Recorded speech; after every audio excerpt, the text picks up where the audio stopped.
எப்படிப்பட்ட துரதிருஷ்டசாலி நான். இத்தனை ஆண்டுகளுக்கு பிறகு தந்தையை கண்களால் பார்க்க முடிகிறது. ஆனால் அவர் முன்னால் சென்று நிற்க முடியவில்லை. இறைவா, எனக்கு ஏன் இந்த தர்ம சங்கடம்? என்ன செய்கிறீர்கள் சிறுவர்களே?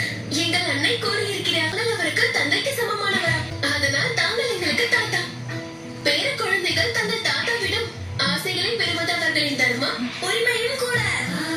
அவர்களை தூக்கி கொஞ்சம் விளையாடும் மகிழ்ச்சியை, அவர்களுக்கு கதை கூறும் ஆனந்தத்தை, தாத்தா என்ற வார்த்தையை கேட்கும் ஆனந்தத்தை, அனைத்தையும் பறித்து விட்டேன். தாத்தாவின் ஞானத்தை பெற முடியாமல் இருக்கிறார்கள். கூடிய விரைவில் அவர்களை சந்திக்க எங்களுக்கு ஆசைகளை வழங்குங்கள். உன் எண்ணத்தை இவர் மூலம் தெரிவிக்கிறாயா? அதில் என்ன தவறு உள்ளது? உங்கள் இதயத்தில் இந்த குழந்தைத்தனத்தை என்றும் இறைவன் வைத்திருக்க வேண்டும். தங்களுக்கு கூடிய விரைவில் அவரை சந்திக்கும் வாய்ப்பும் கிடைத்துவிடும். நன்றி அரசே, மிக்க நன்றி அரசே.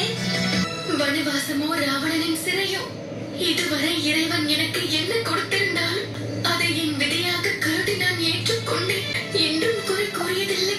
இல்லை, இது வேண்டும் என்று எதுவும் கேட்டதில்லை. நதித்தாய், இன்று நான் உங்களிடம் கேட்கிறேன். என் தவத்தை நான் முழுமையாக செய்திருந்தால் என்னுடைய தந்தை கண் முன்னால் செல்லாமல் அவருடைய பாதங்களை வணங்க எனக்கு ஒரு வாய்ப்பு கொடுங்கள். செல்வதற்கு மனம் வரவில்லை, ஆனால் செல்ல வேண்டும். நேரமாகிவிட்டது.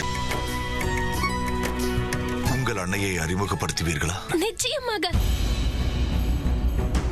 நானும் வனதேவியை தரிசிக்க வேண்டும் மகனே. ஆமாம், நாங்களும் வனதேவியை தரிசிக்க விரும்புகிறோம். பாருங்கள், அவர்களை தரிசிக்க விரும்புகிறேன். நிச்சயமாக, தாராளமாக. என் வேண்டுதலை நிறைவேற்றுங்கள் அன்னையே.